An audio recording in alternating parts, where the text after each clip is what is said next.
앞서 승보에 대해서 말씀드릴 때 사향 사학과를 정득한 사람들이 수행자들이 승보라고 말씀을 드렸습니다만은 온 세계 수행자들을 다 봐도 뭐 동서남북 어디를 가도 그런 분들이 다 그렇게 흔하지는 않습니다. 그래서 실제 이제 근원적으로 이 삼보니까 부처님이나 부처님이 가르친 법이나 그런 반열에 동급으로 올라 있는 분들이잖아요. 그래서 이제 사향 사학과를 정득한 분들이 승보를 하지만, 그러나 올곧게 수행을 하고 있으면은 그 사향 사학과는 속지가 되는 거죠. 그래서 이 승보 속에 이제 정말 제대로 수행을 하는 분까지 이제 폭넓게 넣은 거죠. 그런데 이제 부처님이 돌아가시고 나면은 부처님이 가르친 법이나 그 다음에 승다는 있는데 이제 부처님이 사라져 버렸어요. 그래서 이 부처님이 사라지고 나니까 이 부처를 대신할 어떤 것이 필요한 거죠.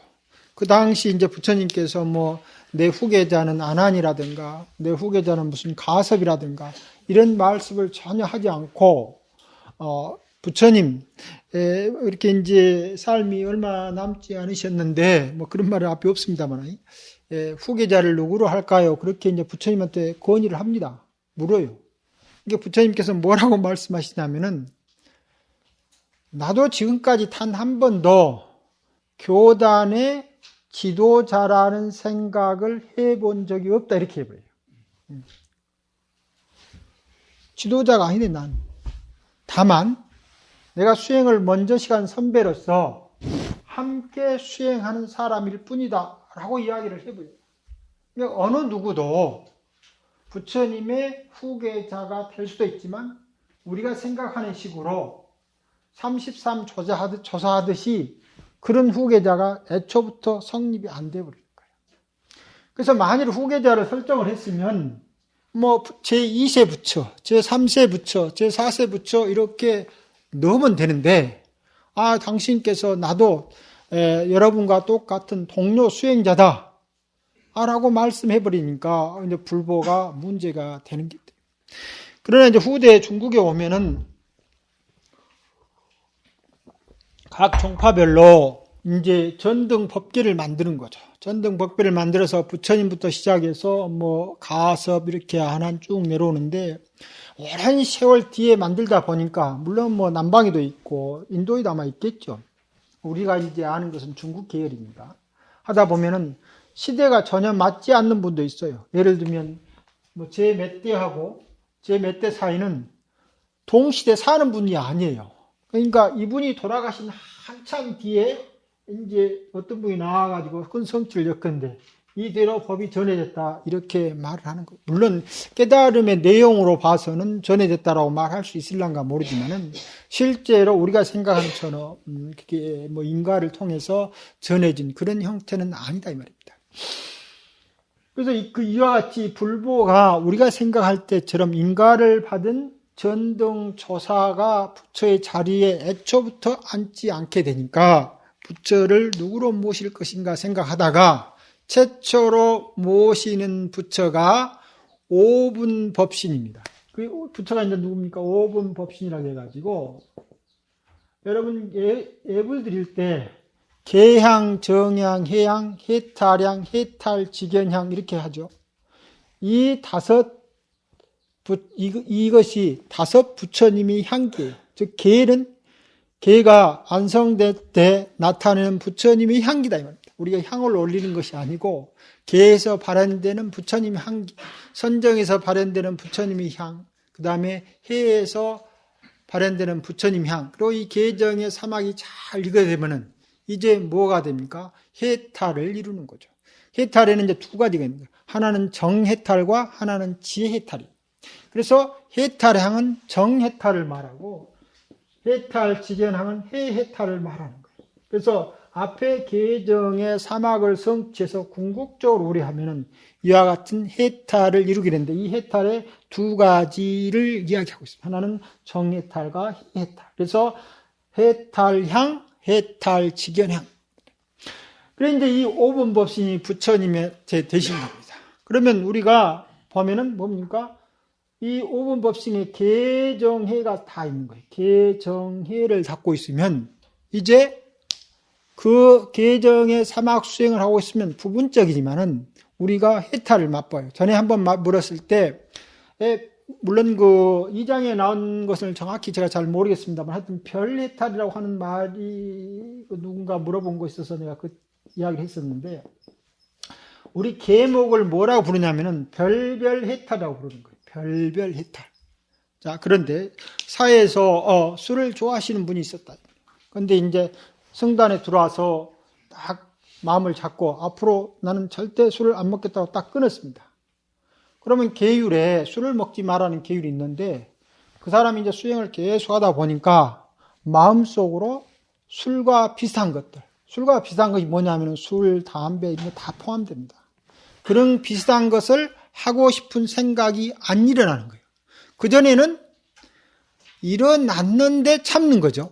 그러면 이제 우리가 말하는 인욕정진을 하고 있는 거죠. 지게 바람이 와서 안성되지 않았으니까 지게 바람이 있지만 거기에 이제 뭐가 같이 포함됐습니까? 인욕도 포함되어 있는 거죠. 그렇게 하다가 어느 순간이 딱 되니까 술을 먹고 싶은 생각 자체가 안팎에서 절대 안 일어나 버린 거예요.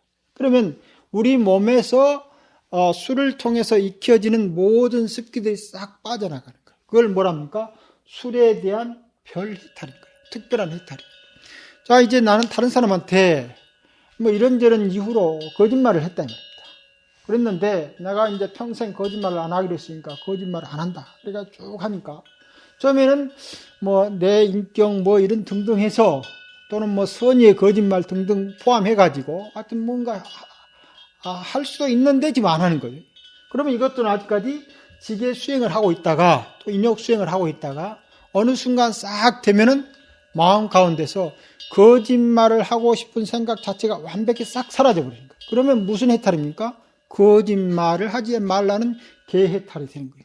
이와 같이 비구 250개가 낱낱으로 보면은 전체가 250개지만 또 비구니스님들은 더 많지만 그러한 것들을 자기 삶 가운데서 잘 지켜서 어째 해탈되느냐면은 잘 지켜봐서 그런 말을 하고 싶을 때 안 하고 잘 참고 그것이야말로 아까 말하는 가이나 가죠.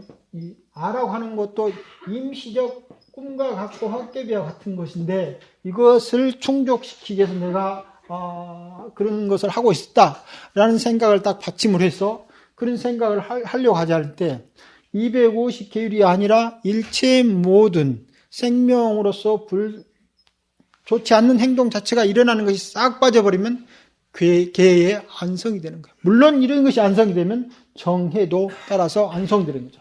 그것이 뭡니까? 이제 해탈향이 되고 해탈직연향이 돼요.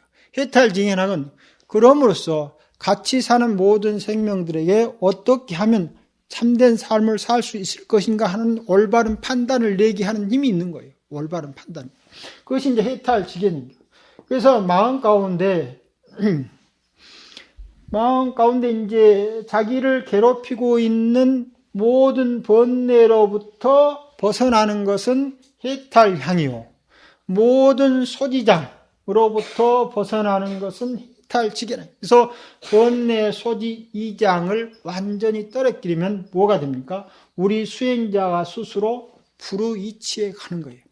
그래서 불의 이치는 비워놨는데 그 불의 이치를 누가 가느냐 하면은 일체 모든 수행자가 5분 법신을 성취했을 때 불의 자리로 다 올라가게 됩니다. 그래서 한편으로는 스스로가 이제 수행자인 승려가 되면서 동시에 불보가 되고 이 불보에서 나오는 모든 직연들이 법이 돼서 자성삼보를 성취하는 거예요. 그러나 우리는 그것을 아직 성취하지 못했기 때문에 성취할 수행의 내용으로서 개정의 사막과 해탈과 해탈지경을 향해서 가고 있는 거죠. 이때 사향사과라고 하는 때 이 사향이라고 하는 것이 이제 다음을 향해서 가고 있는 거예요. 예를 들면 수다원 향이라고 하면 제15심에서 5심까지가 1심부터 제5심까지가 수행하다 보면은 특별한 경계들을 만나고 거기에서 특별한 생각들이 형성돼요. 그러면 마음이 집중도라든가 관찰력인가 이러한 것이 읽어지면서 일상의 우리 삶과 다른 어떠한 것들이 경험되는 거예요. 그러면 이것은 보통으로 봤을 때 수행의 일상에서 볼 때 이러한 일들은 대체적으로 수행자들이 처음 시작할 때 많이 발행하다. 그러면 1번이 1번. 그러다가 쭉 가다 보면은 예를 들면 우리가 이 죽음이라고 하는 것이 있는데 전에 말할 때 이 괴고 이 죽음이라고 하는 것이 상당히 피상적으로 느껴지는 거예요. 나한테는 이 죽음이라고 하는 것이 생각하면 그렇게 하는데 정말 그것이 나한테 근원적인 고로 자각되지 않은데 한 중간쯤 가면은 이 고를 마치 살아있으면서 체험하듯이 그런 체험 현상이 막 발생하는 거예요, 자기한테. 그래서 고가 이제는 죽음이라고 하는 고가 상당히 생로병사 해가지고 느끼는 고가 아니고 자기 눈앞에 딱 떨어진 것처럼 그렇게 느껴지는 그런 경험을 하게 되는 거예요. 그러면 뭡니까? 이 사람은 한 중간쯤이 있구나. 이렇게 해서 15가지까지 그런 특별한 경험들의 보편상을 묶어가지고 뭐 사람마다 다르니까 어떤 사람은 뭐 1번 하다가 뭐 8번도 갈 수도 있고 그렇죠. 그러나 이제 이걸 묶어놓고 해보면 15가지 정도의 마음 오면 이제 수다원 향에 딱 들어오면 여기까지 전부 다 향인 거예요. 향. 수행자. 그 다음에 해서 16심이 딱 되는 순간 뭡니까? 수다원 과를 성취하는 거예요. 수다원 과를 성취하자마자 바로 어디를 향합니까? 아나함 과를 향해서 갔어. 그래서 이때부터는 수다원 과가 이루어짐과 동시에 아나함 과가 되는데 이때 이런 과정에서 완벽하니 특별한 의식이나 정신 상태로 딱 들어간다는 말입니다. 그러다가 다시 딱 이런 상태 나오면 일상이 우리하고 똑같이 되는 거예요. 그리고 또 삶을 쭉 하면서 여기에서 다시 아나함과 다음에 뭡니까? 무슨 과 있죠? 그까지 가는데 12단계를 또 끝내요. 이때는 또 특별하니 여기에서 경험했던 것과 다른 의식 영역 상태의 경험들이 일어나는 거예요. 12가지가. 그래가지고 이것을 성취하고 또 12번째 되면은 이제 다시 과를 성취하면서 향을 향해서 18가지의 특별한 의식 상태를 다 경험하게 됩니다. 그러다가 아라한이 딱 되면은 162가지라고 하는 특별한 의식 상태를 일시에 딱 경험하게 됩니다. 그래서 아라한이 된다는 겁니다. 그래서 향과를 가는데 그런 것이 여기에서 이제 같이 이렇게 나오는 거예요. 향과.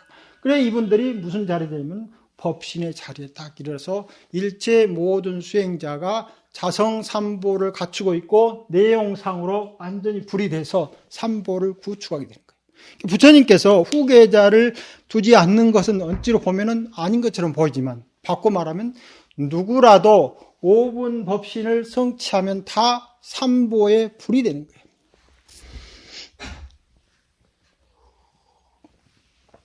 그래가지고 이제 설명하는 모든 법들은 다 부처님의 법이 되고 그분 스스로가 승단을 구성하는 삶이 된다.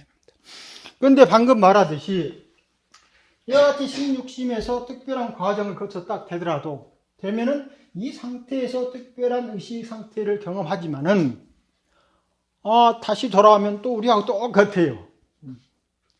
또 역시 12번째 단계 가지고 또 가면은 또 우리하고 똑같아요. 이렇게 해서 아라한까지 가더라도 그분이 가지고 있는 습관적 무슨 기운은 다 소멸됐을지 모르더라도 삶을 살아가는 모든 행동 양상은 또다시 우리하고 똑같아요. 만일에 우리의 삶과 달리 이쪽에 따로 열반이라고 하는 것이 완벽하니 달리 있다고 하면은 우리는 실제로 열반을 성취할 수가 없어요.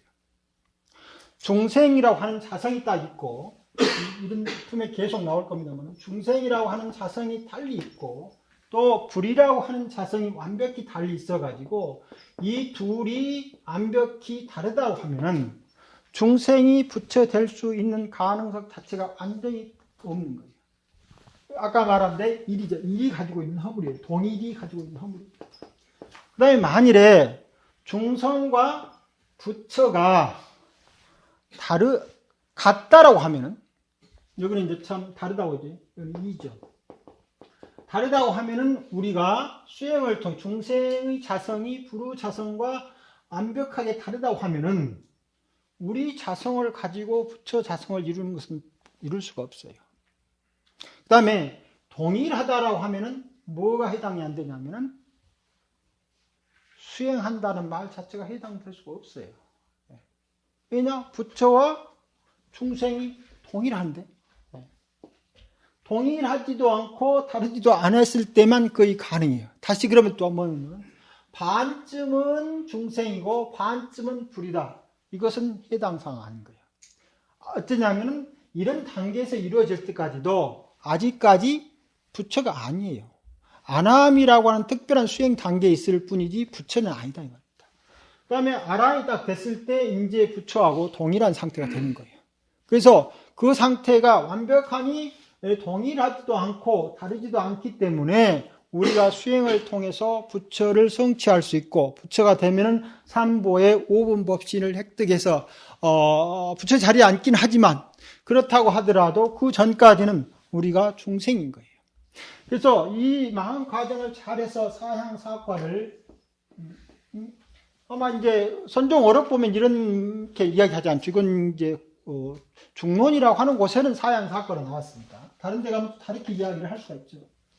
이걸 상호 비교해가지고 중론하고 다른 어록하고 비교해서 어떤 것이 낫다 말할 수 없어요.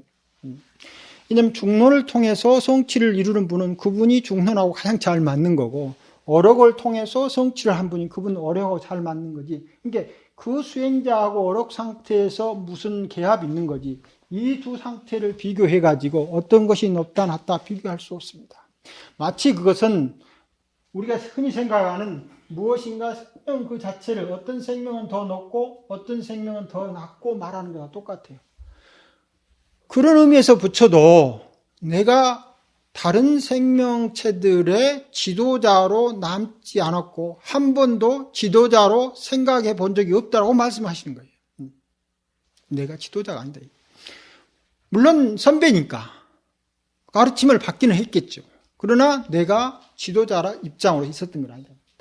그래서 열반과 중생의 자성과 부처의 자성이 근원적으로 존재하지 않기 때문에 중생이 열반을 성취할 수 있는 거랍니다.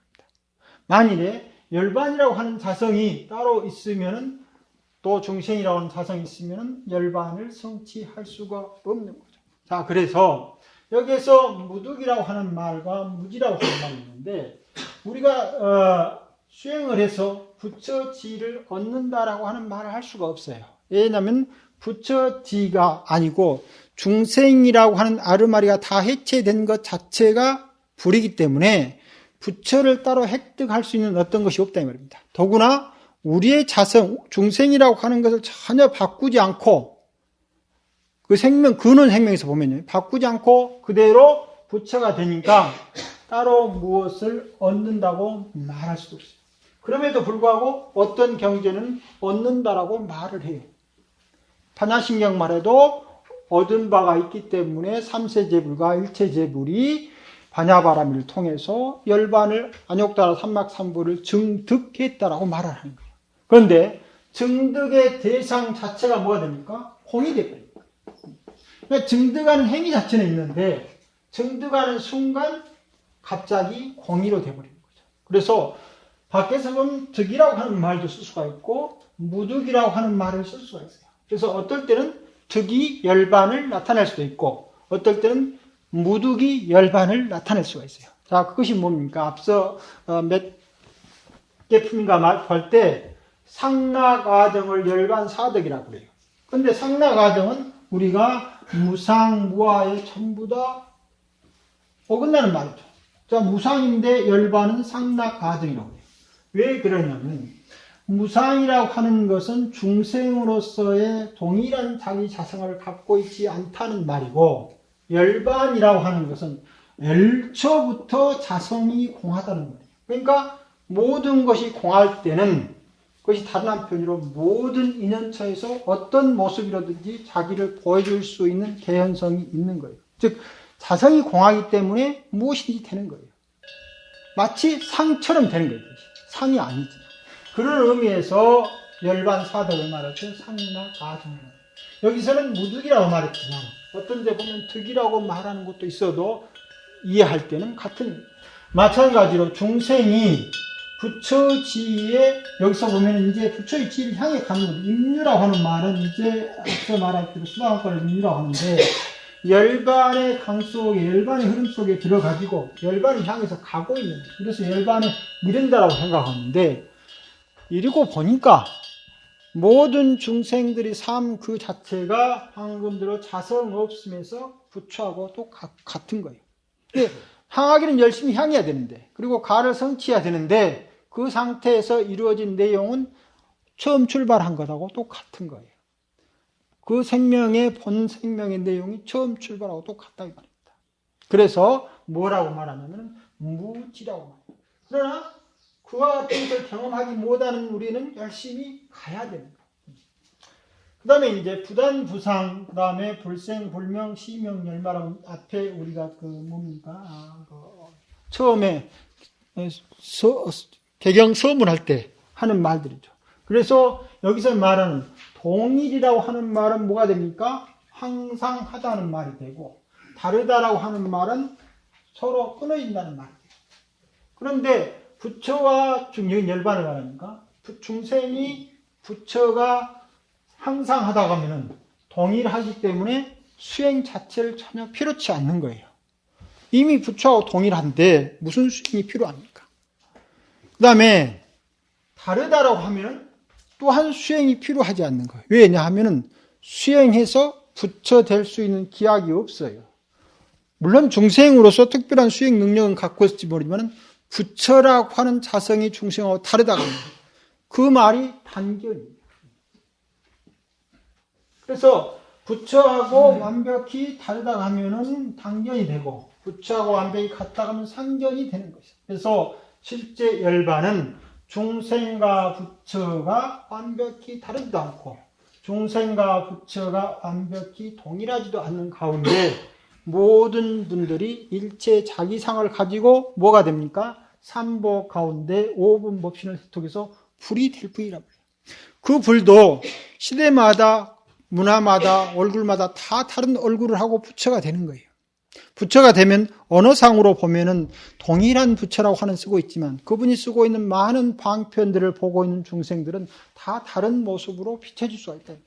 그래서 일체체에서 부처가 할 수 있는 활동 내용은 동일한 양상이 아니라 동일한 의미 내용은 중생들과 함께 수행을 해서 그분들을 열반의 지위에 오르게 한다고 하는 것은 동일하지만 어떤 식으로 활동하고 있느냐 하는 것에서는 많은 차이가 있어요. 그래서 이 차이를 상상으로 이제 대승권에 와서 티베트 불교 같은 데는 그런 역할을 하는데 이 열반을 증득하게 해주는 역할이 이제 우리가 생각하면 온화한 보살만 있는 게 아니에요. 그래서 분노하는 문수. 여러분 문수보살이 지혜인데 얼굴이 분노하고 있어요. 분노상을 띠고 있는. 다음에 문수만 분노하겠습니까? 많은 불보살이 분노의 얼굴을 하고 우리 앞에 나타날 수가 있는 거예요. 또 바꿔 말하면 모든 문수가 아니더라도 모든 분노하는 얼굴을 보고 마음 챙김을 팍 이어가면은 대상이 무엇으로 바뀌냐면 분노하는 문수로 바뀐다면, 즉 상대가 나를 향해서 분노하는 얼굴을 보면서 내가 내적으로 마음 그침과 아주 진실한 관찰을 해서 완벽하게 그렇게 있으면 상대가 뭐가 됩니까? 분노의 문수나 간음이 되어버린다. 그래서 나중에 보면은 얼굴이 그런 식으로도 많이 나타나는 거예요. 그래서 부처님이 하고 있는 일체 모든 행위라고 하는 것은 가치 있는 생명체들이 얼마만큼 아까 말한 두려움 없는 삶을 살게 할 것인가. 두려움 없는 삶 중에서 생사를 두려워하는 것이 가장 큰데 생사를 두려워하지 않게 만들어줍니다. 그런 역할을 하는데 그 모습은 바로 온갖 차이로 나타날 수가 있기 때문에 부처님의 지혜를 일체지라고 부른다. 모든 차별이 공성이기 때문에 모든 차별을 공성으로 아는 것도 또한 일체지가 되는 거고, 또한 모든 중생과 만나서 그이가 가지고 있는 차별적 성향을 이해해가지고 함께 가는 차별적 관계를 구성해내는 데서도 마찬가지로 일체지가 됩니다.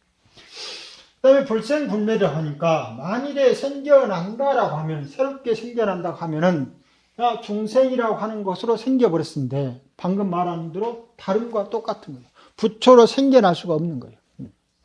그다음에 멸해본다 하면은 다시 부처가 될 수가 없는 거죠. 그래서 열반이라고 하는 것은 생겨나는 것도 아니고 무엇인가 소멸해서 없어지는 것도 아니고 중생이라고 하는 한계가 소멸하긴 하는데 그 한계는 철저하니 잘못 인식된 가법의 이름만이 사라지는 거예요. 이런 것을 뭐라고 부르냐면 열반이라고 부른다. 그래서 이 열반은 세간과 더불어서 털끝만큼 조금도 차이가 없다. 열반의 삶. 부처가 열반을 이제 나중에 이제 7, 8세기인가 되다 보면은 그 나란다 대학에 학장을 했던 그 인도 스님인데 얘가 이제 그 수행을 하기 위해서 그 인도에 무슨 강가 부처님이 그 있었던 뭐 니련사나의 강가를 누가 이제 거기 가면은 그 훌륭한 수행자가 있다고 해서 그걸 찾아가게 됩니다. 그런데 그 수행 스님이 우리가 보면은 수행자 뭐 이제 형식을 꼭 이런 식으로 수행자라고 이제 우리가 생각하면은 딱 불교 수행자 하면은 우리처럼 생각하고 있기 때문에 이제 그 형색 자체가 우리는 굉장히 한정됐죠, 우리 생각 속에. 그러나 거기는 이제 이런 것이 아닌 거죠. 이게 부처님이 가르치는 학습의 내용과 그 삶 형태가 그 속에서 살아있으면 그이가 이제 불교 수행자인 거죠. 그러나 밖으로 형색을 봤을 때는 이제 그렇지 않을 수가 이제 많은 거죠. 우리는 이제 조계종이라고 하는 어떤 그 집단적 상황에서 이런 형상을 하고 있지만 한 개별적 수행자들이 반드시 꼭 이렇게 있을지 않은, 이렇게 있을 수도 있고 아닐 수도 있는 이유도 있는 거죠. 어쨌든 그분이 찾아갔을 때는 전혀 뭐 어떤 특별한 형태의 수행자를 하기보다는 그야말로 유격조계처럼 자기 제자를 그렇게 이제 가르치는 엄청나게 고행을 시키는 그런 사람으로 막 이제 나가오는 거예요. 그런데 그이가 이제 계속 그걸 다 해내는 거예요. 그래가지고 자기가 그 학문적, 그 불교의 교학적 측면도 그 당시 그 대학 학장이었으니까 많은 성취를 가지고 있고 그것이 그분 스님을 통해서 실제적으로 자기 삶을 바꿔내는 데 있다 이 말입니다. 그래서 거기서 보면은 그분의 삶이라고 하는 것이 열반의 삶을 살고 있는데 우리 중생의 모습을 바꿔서 부처라고 하는 특별상으로 표현하지 않는 거예요. 우리가 보통 생각할 때 32상이라고 하는 특별상을 생각하기가 쉽다 말이에요. 부처상 하면. 그래서 부처님이 초기에 나가 특별한 위치에 있지 않는데 어떻게 나를 교단 지휘자로 했냐 하는 그런 의미체계를 받아서 초기에는 불상 자체가 없어요. 불상이라고 하는 이미지를 구성하게 되면은 지금처럼 점점 무엇이 보태지냐면은 시대의 상상력이 계속 보태져서 점점 같이 수행했던 동료들부터 멀어지는 거예요. 계속 멀어져서 이제 부처는 저 위에 있는 어떤 사람이 돼버려요. 특히 이제 대승경전에서 이 부처가 수행자가 오분법신을 해서 부처의 질이 앉는 게 아니고 이제 이 오분법신이라고 하는 것이 근본적으로 말하면 부처님이 가르친 법이 되는 거죠. 그런데 오분법신에 더 근거에 있는 것은 무슨 법이냐면 연기법이 되는 거예요. 그래서 이제 연기법이 부처의 자리를 대신해서 이제 앉게 되는 거예요. 그래서 많은 대승경전에 보면은 이제 부처님이 한 자리에 앉아서 온 세계하고 교류하는 지혜 강명을 올라서서 교류하는 것이 있다는 거예요. 그것은 연기법을 인격신으로 표현해가지고 그렇게 말씀을 하고 있기 때문에 이때는 이미 석가모니 부처님이라고 하는 깨달은 분이 삼보의 불보 자리에 앉아 있는 게 아니고 많은 대승경전에는 그야말로 법계 그 자체가 부처의 자리를 앉게 되는 거예요. 그런데 여기도 마찬가지인 거예요. 이 부처의 법계가 광명을 놓아서 어마어마하게 보이고 있지만 그것이 만일에 중생 세간을 떠나서 법계 세간이 따로 있다라고 하면은 우리가 법계 세간을 살 수 있는 기약이 없는 거예요. 완벽히 다르니까요. 만일에 또한 법계 세간하고 하나가 완벽히 동일하다고 하면은 뭘 못 살냐면 수행이 필요 없어요. 그럼 여기에도 소분 차이도 없지 않냐. 이것은 뭘 말하느냐 하면 깨달음을 이뤘을 때 보는 것을 말하는 게. 우리는 중생이 부처하고 지금 다르다고 보고 있고 법계하고 또 중생계하고 다르다고 우리는 생각하고 있는 거예요. 우리 생각에는.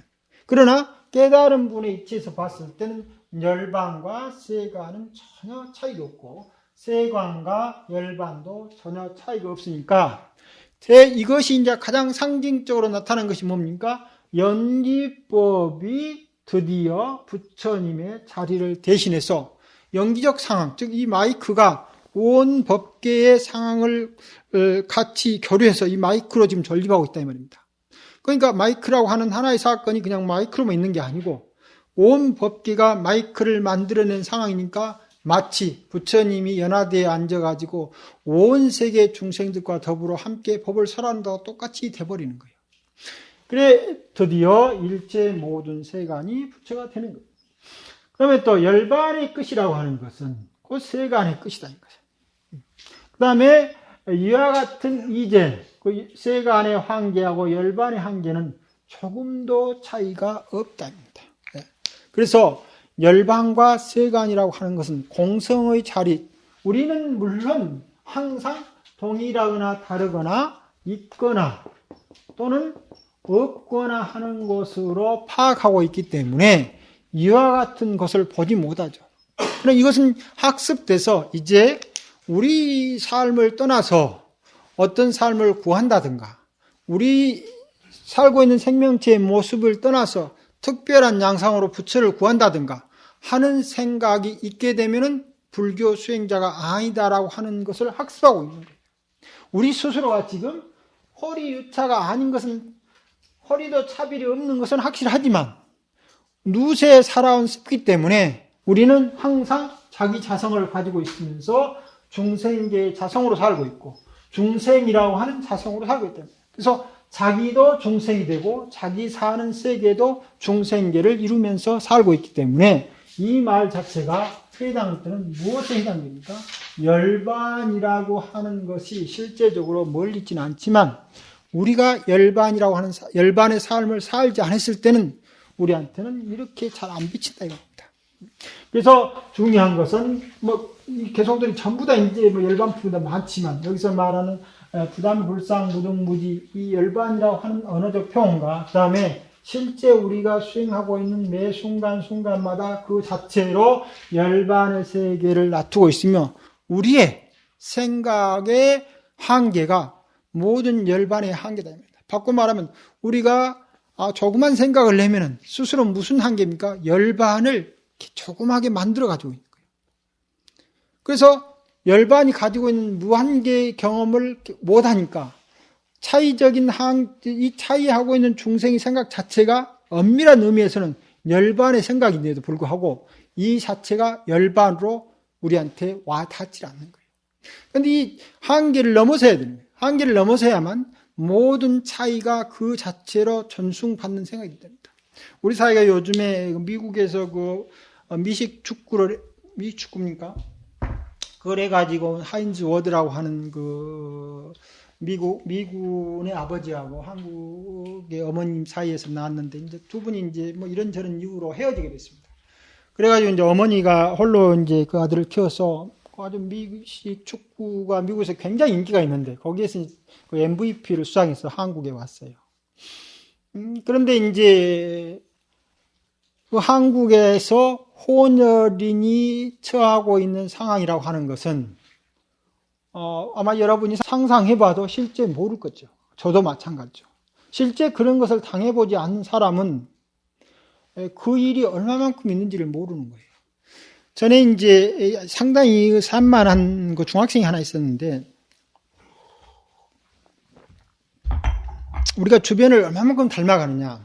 여기 보면은 어린애만 문제가 아니죠. 우리 스스로도 그런 문제가 있는 거예요. 그 중학생이 하는 말이 이런 말을 하는 거예요. 자기는 아버지가 그리 싫답니다. 그때 이제 나중에 그 이야기를 좀 들어보니까 밖으로 보면은 사회적으로 부름을 살만한 그런 여러 가지 것을 갖고 있어요. 무슨 명예도 있고 뭣도 있고 재산도 적당히 있고 사회적으로 아들 딸들을 다 그런데 보내고 싶을 정도고 우리 아들 딸들이 그런 어떤 지혜를 얻었으면 좋겠다라는 그런 생각을 보통의 가정에서는 다 가질 만한 부부가 두 분 다요. 그런 분인데 가정사를 잘 들어보니까 정말로 힘겹게 살아요. 가진 것은 많은데, 부러움을 살 만한 것은 많은데 엄청나게 힘겹게 살고, 그 사이에서 아버지와 어머니 사이가 뭔가 좀 그런 모양이더라. 그래서 이제 아들이 하는 말이, 나는 아버지가 그렇게 싫대요. 그런데 그 뒷말이 걸작이에요. 그런데 계속 자기 아버지를 닮아간대요, 자기가.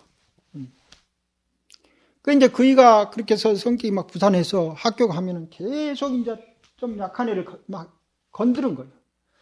그래 이제 하루는 이제 이런 사실을 모르고 있었는데 그 어머님한테 이제 학교로 오라겠다는 거 뭐라 해서 가서 보니까 자기 아들이 그렇게 귀찮게 하고 못 살게 해서 전학을 가야 할 형편에 모여 있다는 거예요. 그러니까 그 가정에서 A가 그렇게 닮아서 닮기 싫은 아버지를 닮아가듯이 또 학교에서 그런 식으로 닮아가듯이 이 사회가 그 혼혈이라고 하는 특별한 양상의 사람으로 같이 보지 않고 무엇인가 우리 반 못하다든가 뭔가 좀 사회적 약자 취급을 받는 이런 차별사항을 내는 순간 이 사회 공통적으로 내가 힘이 있을 때는 차별을 하지만 그이가 나가 못하는 거죠. 차이를 당하게 만들지만 내가 힘이 떨어지면 다른 사람이 나를 그렇게 괴롭힐 수 있는 사회를 함께 만들어가고 됩니다. 이런 것이 우리가 세계 안에서 살면서 열반의 삶을 살지 못하는 이유다 이 말입니다. 무엇이? 서로 다른 차이가 그 자체로 완벽하게 열반이라고 하는 것을 이해하지 못하는 거예요.